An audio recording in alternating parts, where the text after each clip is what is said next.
This is Social Leopards. I'm Bea. And I'm Beth. A leopard is a solitary creature living in the jungle but often not seen or noticed. Are you a solitary creature trying to navigate the social jungle? This show explores loneliness and the many ways forward. Welcome to Social Leopards. Hello and welcome back, everybody. I'm Beth. And I'm Bea. And this is Social Leopards. Today we are again talking about emotional wounds. And the emotional wound that we're going to tackle today is the betrayal wound. I think everybody has a betrayal wound. I don't think there's any adult on this planet who has not felt a sense of betrayal over time.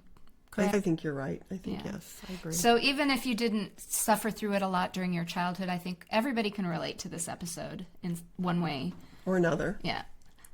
Yep, and the Pat Benatar, or what? No, not Pat Benatar. Who sings "One Way or Another"? That's Blondie. Blondie. Gosh, I think that Pat Benatar does have a song about "Hit Me with Your Best Shot." Oh yeah, that's like betrayal. Yeah. So yeah, all of your rage songs, I think. So whatever your rage song is, put that in the background and listen to this episode, and I think you'll be right in a good place as you're listening. Yes.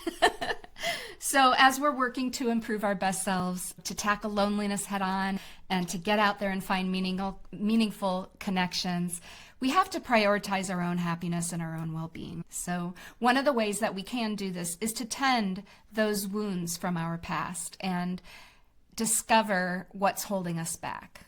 Do you want to let us know what the betrayal wound is all about? Sure. So when a child is let down by someone they trust, so it would be a parent or some other person, caregiver, breaking promises or violating trust, it can result in feelings of mistrust, anger, and difficulty in trusting others in the future. I'm just trying to think about in the past an example of what that would be for me. Like one thing I can think of is when I was a kid, my father, who was very obsessed with work for whatever reason, he had promised to take my brother and I somewhere. We were so excited about going. And then in the last minute, he decided that he's not going to take us after all. Oh. And we were so upset about this, and he didn't even give us a reason. And just all of that energy of getting so excited about going, and then all of a sudden, you're not going. And it didn't seem to really bother him.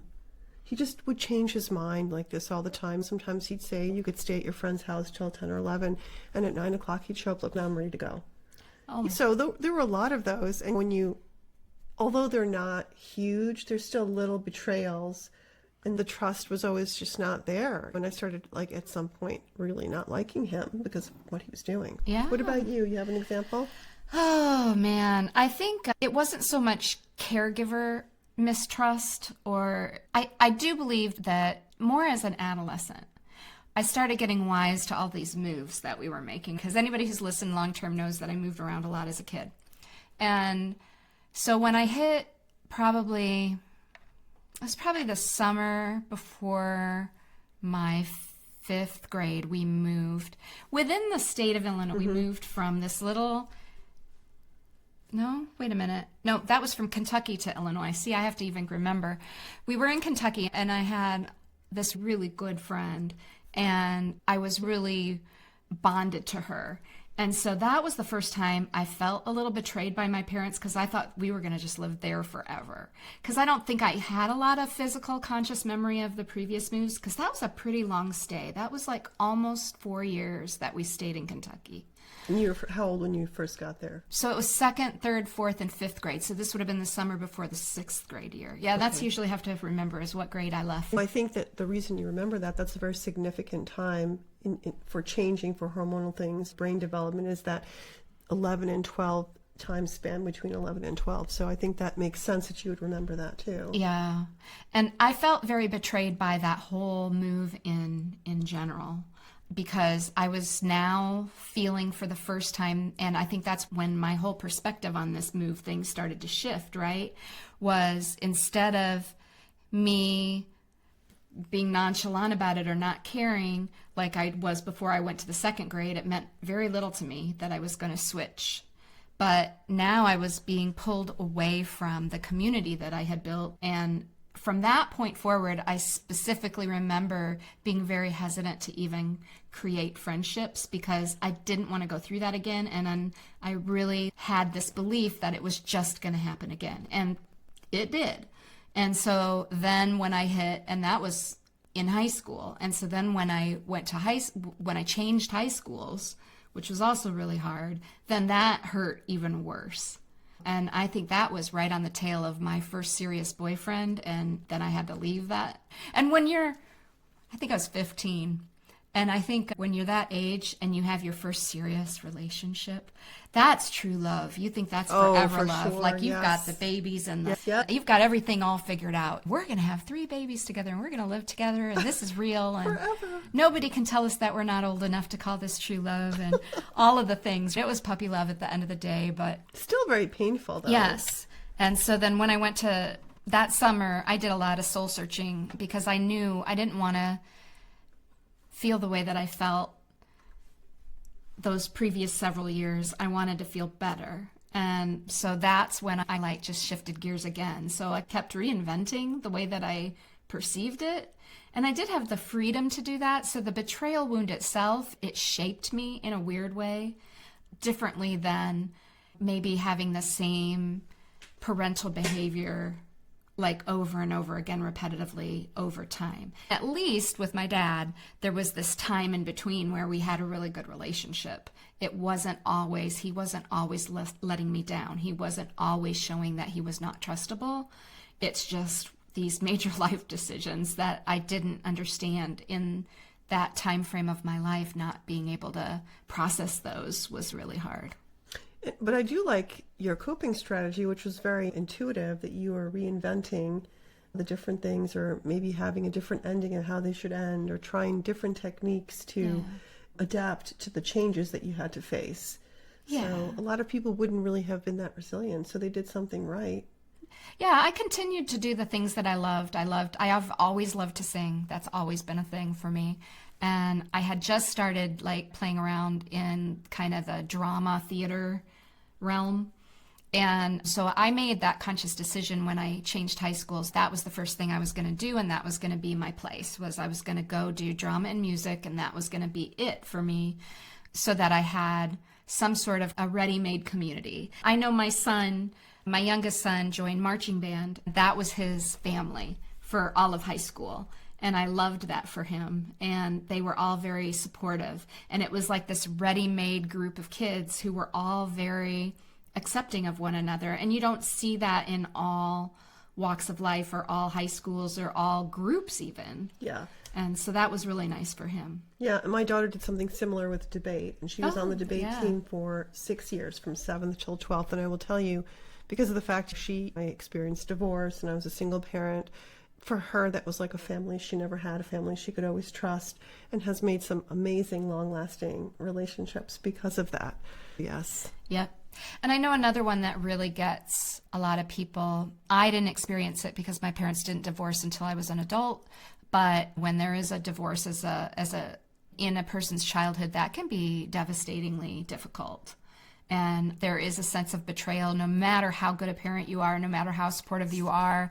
That is a change that you cannot take. It's going to alter your being. Yes. And the whole grief process that goes with that. Absolutely. Yeah. And there is obviously so much guilt there towards if you have children, you feel so guilty that you let them down, and you have to talk to them and make sure that they understand that it's not them, which I know for little kids it's difficult to not believe that they're not the reason. Yes. It even makes it more difficult. Let's talk about the ways that a betrayal wound manifests itself as an adult. How can we recognize that we have a betrayal wound? Can you think of a... So we talked about the trust issues. There's also the hypervigilance part of it. So you're going to be overly cautious, suspicious. You're always going to be on the lookout for signs of another potential betrayal. The fear of intimacy is also an interesting one. You're going to avoid, and you mentioned that you're protecting yourself because you thought you're going to move again, and you did. So probably you were avoiding perhaps deep emotional connections. Yeah, you protect your heart a little bit. Difficulty forgiving, holding on to grudges, and finding it hard to forgive others, even for minor transgressions. And I feel like part of that, too, is you suffer so much trauma from the betrayal that you start to assume the worst, and you think someone's trying to do it to you again, so that minor thing becomes bigger than it should be. I think misperceive.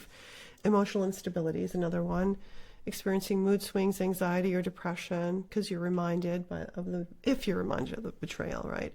Self-doubt, you're questioning your judgment, decision-making abilities, especially in relationships, anger and resentment. Oh yeah, I had a lot of that as a child. Yeah, later in childhood, because that harboring that feeling of, oh, how could you do this to me? Because that's what it feels like. And you can't really say that to your parent. Maybe some kids can, but it's probably hard when your kids to be that angry because you feel bad about it, or you're going to be afraid of their reaction. But when you're in your room and you're sad, those types of things do come up. And then that kind of continues sometimes into your adulthood. You don't know, you may not be consciously aware of what the trigger is, but that harboring of resentment, I think, is a big relationship pitfall. Yes, when killer. that Yes. happens. Yes. Yeah, and a killer. Yes, especially early on. If you start being super, and along with what you said earlier, mood swings, emotional instability, popping off for little to no reason, and the other person in your life just doesn't even understand why, that can be really unsettling. Yes. I won't say upsetting, but it's unsettling as you're trying to grow relationships as an adult. And you may not know that the reason that your emotional instability, your mood swings, your anger, your resentment issues are part of that childhood betrayal. That's true too. Yes. Yeah, because it would be hard to connect all that unless you're incredibly self-aware at the age of 6 or 7 or 8. Yeah. There's a few more. Did you want to talk about Sure. those? Oh, the one that I already talked about is avoidance of commitment. Yep. Yeah. And that is not wanting to get too close, always keeping that distance because you're protecting your heart and you don't want to get let down. I think that's pretty normal and it's pretty understandable. Definitely. When you have a hurt heart, but that's how it shows itself, right? And then I think right alongside of that, the other thing is that you might be overly guarded about all of it, being unable to be vulnerable with somebody. And other people, even though it might not be said out loud, I think other people see that you have a wall at some point, or perceive that there's not that openness. And then that lack of vulnerability really also impacts the way that you build relationships or fail to build them. Yeah, I think that's pretty clear. You can really tell we come across people that you can immediately tell if they're overly guarded. Yeah. By how deeply they get involved in a conversation, or if they switch a topic quickly and they keep very superficial. And then the last way that it tends to show itself is probably the ugliest way, and that's projecting. And Yes. So when you project your pain onto others by being angry with them or blamescaping, basically, Is that a new word you made up, blamescaping? No, that's a word. It's not a real word, but it's a word I've heard a lot around. Okay, But you can't. Don't blamescape me. I won't. I promise. But placing blame in the other person's court when that's not deserved is always a bad move. And you have to be careful that if you find yourself doing that, there's probably an underlying reason that you might want to just try to do some self-discovery on, because there are a lot of emotional wounds, people. We're not even covering all of them this season, but it's a lot, and it's hard to process all on your very own. Yes, it is. And it's hard to even know how many you have until you start really thinking about it, thinking about why you're getting triggered, or yes. And there's a kind of an unofficial therapy out there called shadow work, and I think that's part of this emotional wound tending, where you deep dive into the pain from your past and try to work through it. And, it's just one of many different options available out there for working through these things so that you don't have to work through them alone. But Right. there are also a couple of really good books about this out there. So. There are many. If you go on Amazon, I think there's a whole list, and you can always read the 5-star or the reviews if they're 5-star, 4-star, what people say about them. And I think that's a great resource. Yeah, maybe before the show airs, I'll go out and see if there's one that social media is proclaiming to be helpful. We have collectively a really good network of people who might have some good recommendations. That's So true. Yeah. check out the show notes, and I'll try to have a good book recommendation about emotional wounds in general, not just specifically the betrayal wound, but we'll That's a see great where idea. we can go. Yeah. Yes. Absolutely. So, overcoming a betrayal wound requires a lot of time, right? Like we talked about. Right. You have to practice self-compassion. That's just a given. And you have to be intentional about the way that you put forth effort to figure out where your head is, where your heart is, what the triggers are, what the root cause is, and how to move forward. So as you think about how you might help yourself on a healing journey, here are some general ideas, definitely not the full list, but just Somewhere to start. yeah, somewhere to start to get your thoughts together and feel a little bit more ready to address the betrayal wound. Okay? So the first one is to acknowledge, of course, and to process those emotions, which is basically what I just talked about. Right. It is important to recognize and validate feelings of hurt and anger and disappointment. Allow yourself to feel them. Don't suppress them. I think that's the first key to healing, when is that suppression of the emotion is always the thing that is the hardest to feel first, right? Yeah, because we're taught in our society not to really express significant emotions. We're taught to have self-control and that it's not healthy and take a deep breath, which I think those are great strategies, but I still think you're right. I think you still need to let it out so you can just let it go. Yes, absolutely. What's another one? Seeking support. We talked about a little bit about that. Yeah. Talking to friends, family, maybe getting a therapist. We talked about books. Anything that you can do. There's some great podcasts that you can actually listen to that I've listened to when I've had difficult moments that have really helped me, probably just as much as therapy. You can search for those particular topics. Yeah. Our friend Melissa Hepner, who was Yes. in season 2, she dives deep into that like on the daily. It's a great little podcast and a great little social media presence there to really discover a lot of information, Yes. just generally. Yeah. Yes. So how about setting boundaries? So Yeah. I think boundary setting, it's a hard thing to do. I think that I didn't know how to set a boundary in my 30s. I wasn't aware that was allowed. That's true. If you're in a family where you have no boundaries or limited boundaries, or in your situation when you're traveling, right? So you don't really know what's happening. You start not realizing them. And then if you don't know you have to have boundaries, learning to have boundaries is a pretty hard Yeah. thing to do. Yeah, I was good at following other people's boundaries, but I Right. didn't realize I could set Right. them for myself. And so after I divorced, I did seek some therapy, and that was one of the first things that therapist suggested was maybe a couple of healthy boundaries so that people aren't always crossing your line. And that came from me wanting to be a people pleaser, because that's my core nature, and Yeah, same. Exactly. and sometimes to my own detriment, right? Yeah. Because if I'm not getting the things that I need, then I can't really be good for other people. Yes, I hear that as a buzzword all the time, setting healthy boundaries. And it's very different for each person. It is. So you have to think to yourself what makes sense. Like prioritizing yourself probably is the first thing to do each day. And then from there, you can think about what else you need to do, because I think that's the thing that we don't do. You start, like we talk about being a people pleaser, you start doing everything for everyone. And by the end of the day, you've done nothing for yourself. So I think that's the first place to start with that.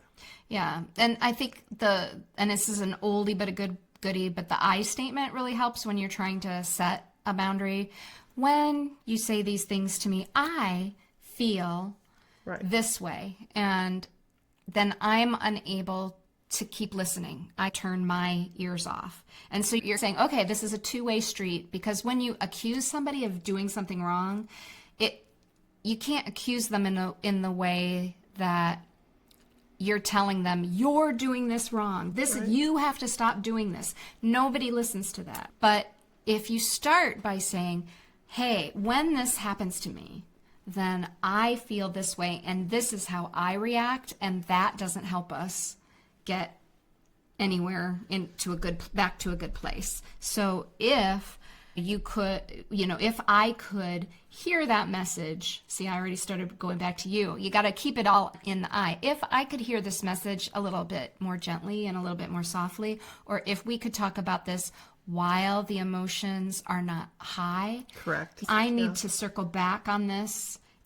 after a few hours passes so that I can be more objective in the way that I take in whatever criticism you're going to throw at me, and I'm still not going to appreciate. But Yes, but you're right. When you're very emotional, you misperceive a lot. yes. And then things, you might say things that you would never say if you're less emotional. Also things you might regret saying. So we want to stop that because you can't take it back. Off the rails. You can take it back, but it's never going to be the same. So before things go off the rails and before things get too escalated and all of a sudden you're in this shouting match, which thankfully I haven't done in many years, but you're in this just back and forth with someone that you actually have feelings for, it's best to just take that step back and say, hey, I'm not emotionally regulated right now, so can I get a break? My husband is really great about saying to me, do you really want to fight with me?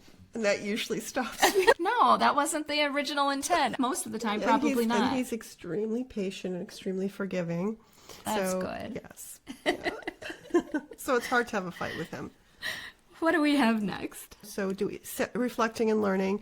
I think you talked a little bit about taking the time and reflecting on the betrayal and consider what you learned from the experience and how it can guide your future decisions, like when you were talking about reframing when you were moving and figuring out how are you going to deal with it, so that kind of thing. I think you talked about that. Practicing forgiveness. That's the one we always say is the hardest. It is the hardest. And remember, you're not forgiving the other person.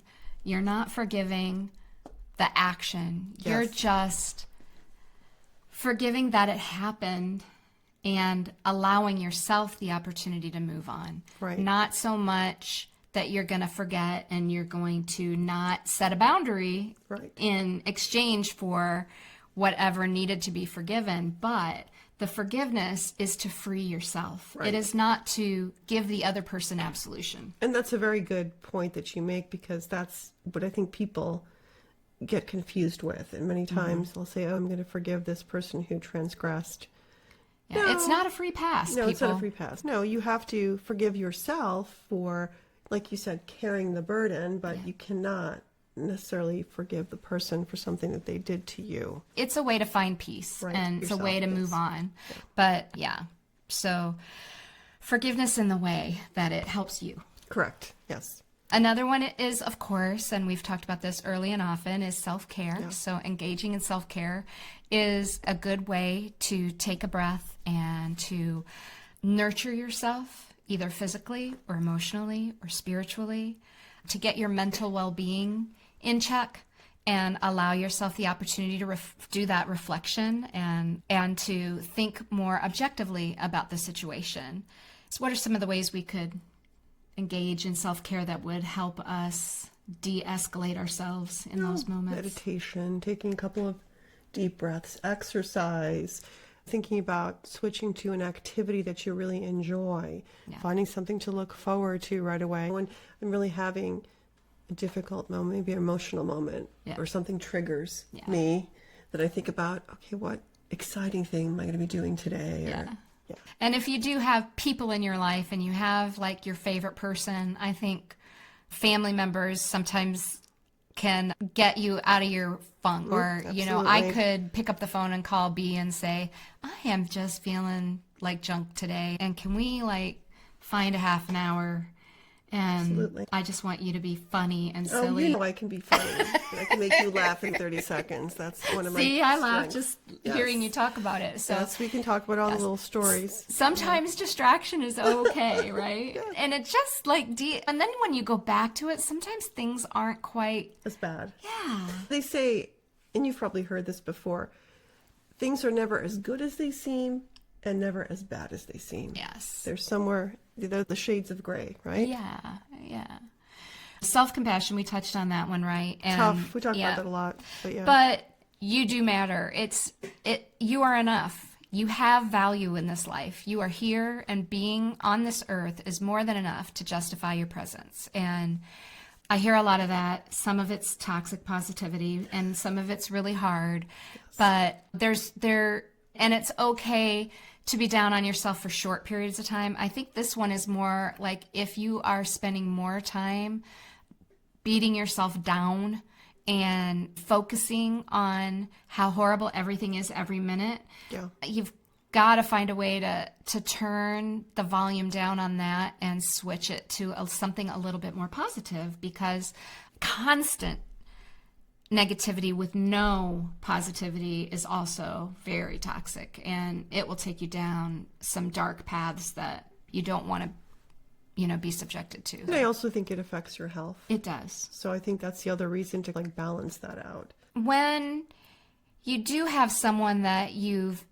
felt that sense of betrayal from, I think another good exercise to teaching yourself how to heal from that is, if there is someone in your life that you're still in contact with, you haven't gone no contact or anything like that, I think that spending some time and some effort finding a way forward can be very empowering, especially if you initiate it, because then you are in control this time, that it wasn't done to you. You are now able to rebuild this relationship with this particular person or this particular situation on your terms. Right. And it can come back so much stronger. And that's and all of these kind of tie together, intertwine, however you want to say it, because, there's going to have to be some healthy boundary setting along the way when you're talking about that in order for that to work, right? But spending that time to gradually extend trust to others as you feel comfortable is a really good strategy for making that betrayal wound have less power over you. Yes, I agree with that one. Yeah. It is about power and control. So you have to find that power, get that power back, because that's what we lose with betrayal and all the stress that it causes. We just feel powerless. Yeah. So that's a very important. Having autonomy and power and things like that are very important for our mental health. So yes. Absolutely. Good point. Gotcha. Oh, also staying present. Oh, that's difficult. Staying present, not dwelling. I also think about staying present when I'm wanting to mindlessly stuff my face. That's also a strategy that would work for that.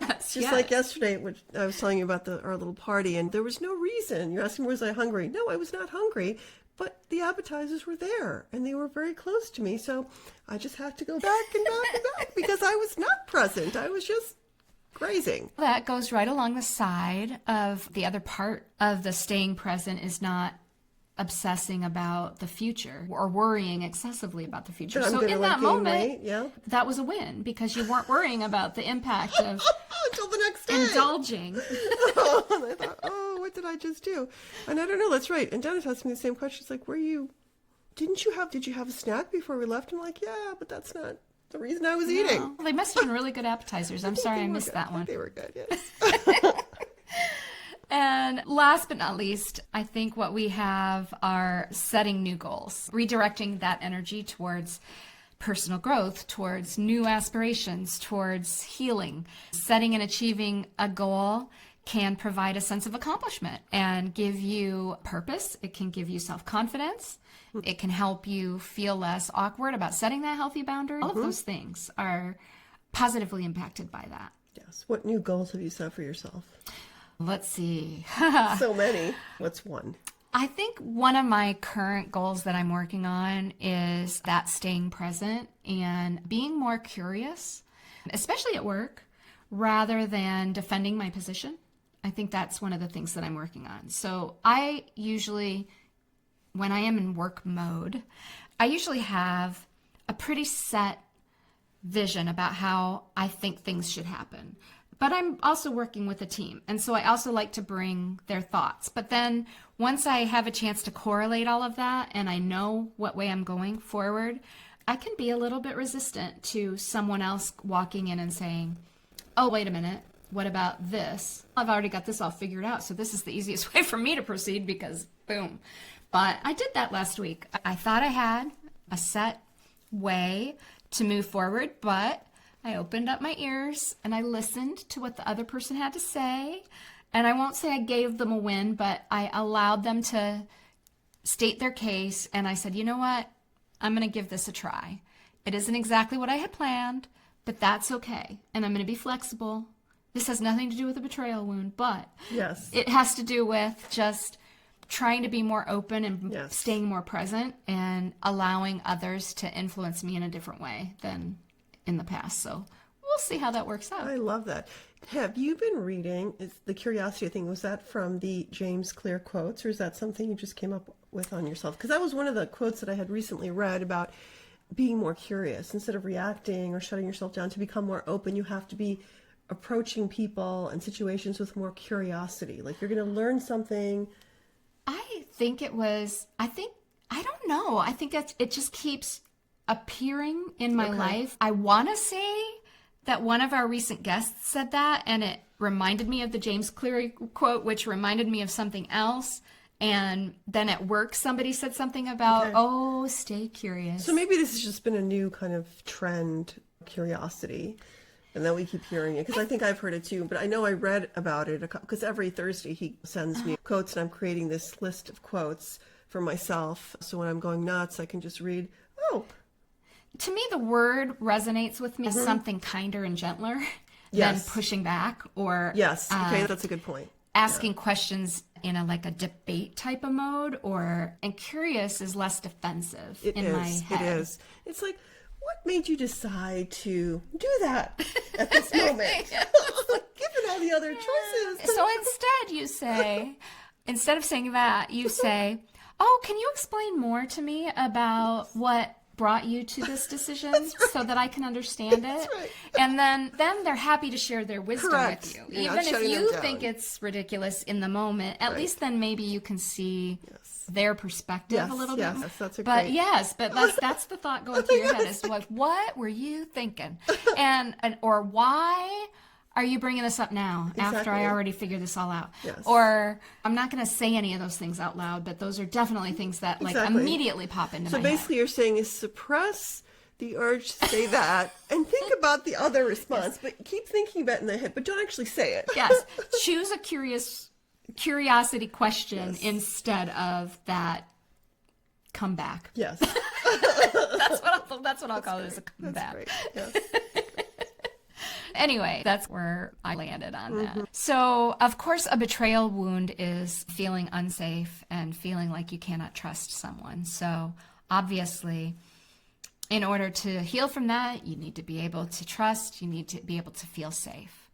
And so, some final thoughts about how to feel more safe are the last little bit that we wanted to share with you today, so that it can potentially lead to establishing more trust within the relationship. Oh boy, I can't talk. Relationships. Or realizing that certain relationships you shouldn't be in. Yes, because if you cannot feel safe, they are not worth pursuing. Correct. Yes. So the first one is to be more direct. Addressing a breach of trust or a broken promise. If your friend takes issue or pushes back and they're not curious at all about your perspective, right? That's disrespectful, wouldn't you say? Yes. And so if they're not respecting your feelings when you bring it up, that kind of negates that ability to feel safe. I think, though, you have to be strong and be brave and address the breach or that feeling of betrayal that you felt. And that can take some time. Yes. But that is the fastest and most direct path towards feeling more secure and safe in a relationship. What's another one? So when conflict arises, it's a good idea to figure out if it's effectively processed and resolved. And if it's not, I think that betrayal is going to be triggered. Yes, absolutely. And so just being aware, I think, is 90% of it. Yes. And then it's just the courage to say something about it. So especially if it's somebody that you're really wanting to maintain this relationship with, you've got to get past that. Yes, that's true. That's right. The courage. Again, and it does take courage, and you also have to weigh whether it makes sense to continue a particular relationship. Yeah. Because it's a lot of energy to put into just clearing the air. Is it worth it? So I think you have to also weigh the...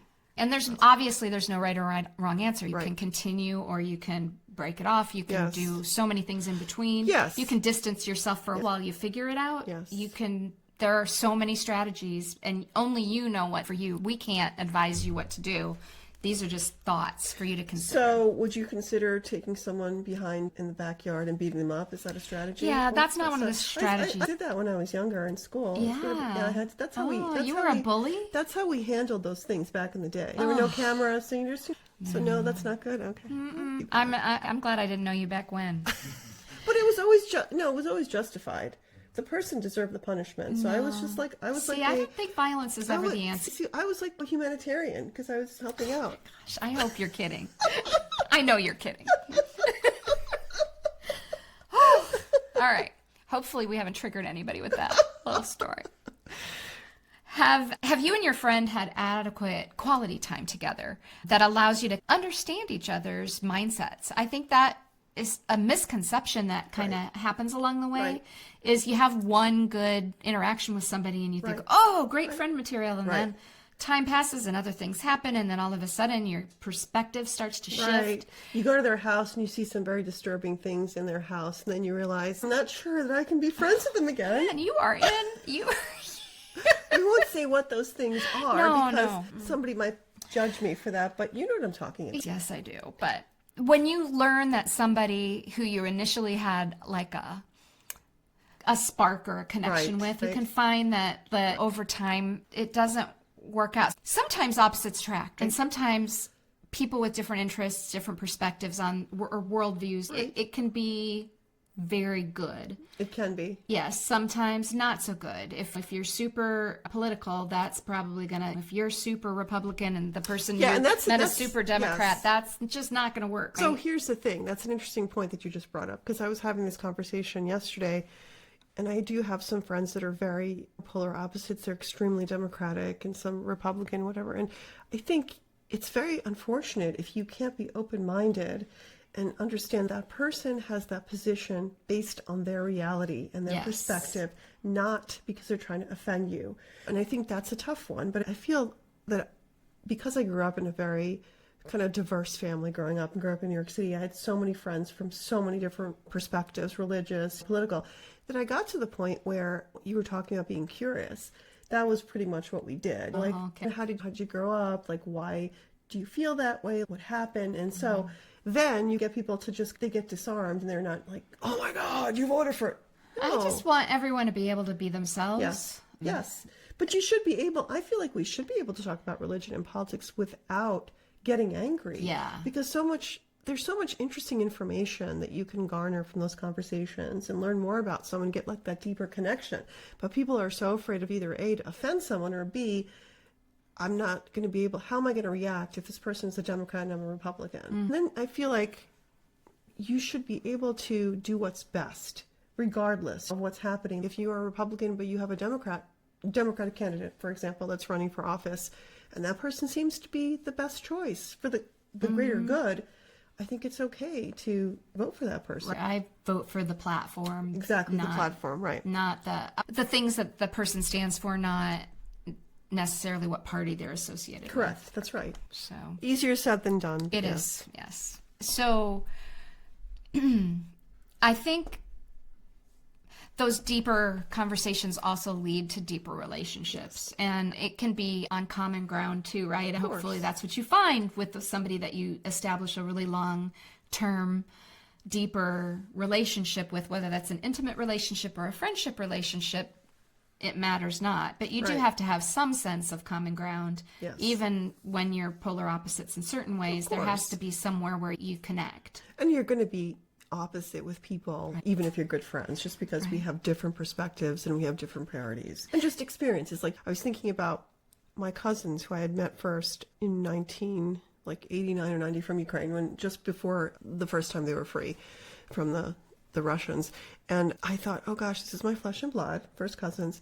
We're definitely going to have so much in common. Nothing. Zero. Just the language and the culture, because they just grew up so much differently. And what's funny, they were saying that the one lady, she was like, oh gosh, I really don't know why the Ukrainians wanted to be free from the Russians. It was so much easier to be living during communistic times. And I'm thinking, okay, I'm just totally not understanding this, but okay. Yeah. See, that would have been an opportunity to be more curious, but... She went on to say that, okay, so there was a lot of corruption going on then. It's better now, but obviously it probably is. This is back in like the early 90s. And she said the great thing that came out of that was that there was a lot of tourism that was coming to Ukraine during that time. And you could be a cab driver and you could charge cash and you could do all these little deals on the side that now it's much more difficult to do that. There was just the fraud, which I hate to say that the fraud helped them basically have a good life because they could do things under the table. There was a big black market that existed then. Gotcha. I know that was desperation, but they got so used to it. And they're like, well, we figured this out, so we're just going to keep doing it. But now we actually have to work. So it was just an interesting perspective. Huh. And the perception of us was that, oh, you're living in the United States, money is growing on trees, it's so easy to live here, you have all this money. It's not. No. So it was like a big awakening for both of us. Oh, yeah, I bet. And with respect to the feelings of betrayal and that betrayal wound, I think just to close this up, Sure. with that safety and security of being able to say whatever's on your mind without fear of Correct. judgment, Yes. I think is like when you find that person, those are the people to stick with, right? Yes. That they didn't come down your throat over some opinion that you had, Right. no And then- matter what it is. I agree. And that's obviously not your friend. If that person's going to come down on you and judge you and just be angry, then you don't really probably want to be friends with that person. Probably not, yeah. And you can get curious and you can find out if maybe there's some wound they have that's right. causing them to be that way, but then if you can't resolve it, then it's probably not worth pursuing. it's But not. finally, if you actually do reach a point with a specific individual, so this is like bringing it all together, where you do feel emotionally stable, right? You find that you're not being triggered as often, and you feel support when you're having these interactions like we just talked about, then you know that you have safety. And this helps you confidently move forward. And it doesn't mean that you're never going to have conflict with That doesn't somebody, exist, right? yeah. That doesn't, if anybody thinks that any relationship is sunshine, roses, and No. unicorns every single day of their life, and you're never going to have any sort of disagreement, then that's a whole different problem Yeah. to address. But because everyone's going to disagree at one Yes. point or Yes. another, it's just going to happen. But the percentage of good interactions should always outweigh the percentage of not so great times. Yeah, I agree with that. Pretty strongly. Yes. Even if it's 60-40, I'm still on the fence right there. If 70% of the time you're having a really good time and then you're able to work through that 30%, then that's pretty strong and Yeah. pretty good stats. I think it's good. I think that Relationship-wise. should be for most, or even 80-20, 90-10. It's Yeah. realistic. You're We're like 90-10. We're right? 90-10, but where are you with your husband? Like 50-50? 80-20? I'm I kidding. think I'm still 90-10 with him too. I Aw. don't know. I think most of the time I am too. Depends on the day. Yeah, some days it's 50-50, but most days it's 90-10. That's great to say. Yes. We hope that this conversation has sparked your interest in And stuff. entertained you a little bit. Yeah, around the edges. Yes. You were on a roll today, weren't you? But sparked your interest in seeing what you can do to help your betrayal wound become less of a strong voice in your life. And I think that wraps us up for today. Yeah. Have a great week, everybody. See you soon. Hey, Social Leopards. Don't slink back into the jungle quite yet. We have 2 important messages to share. First, remember to like this episode, drop us a comment, and if you haven't done it yet, follow this show or subscribe to our YouTube channel. You can reach us on social media. You can also email share@socialleopards.com to contact us privately. All links are in the show notes. We love and appreciate hearing from those who listen to the show. Second, we want you to know that this show is not intended to be a replacement for professional therapy. If you are struggling or if you need to interact with another person, check out the show notes for resources. Thanks for listening.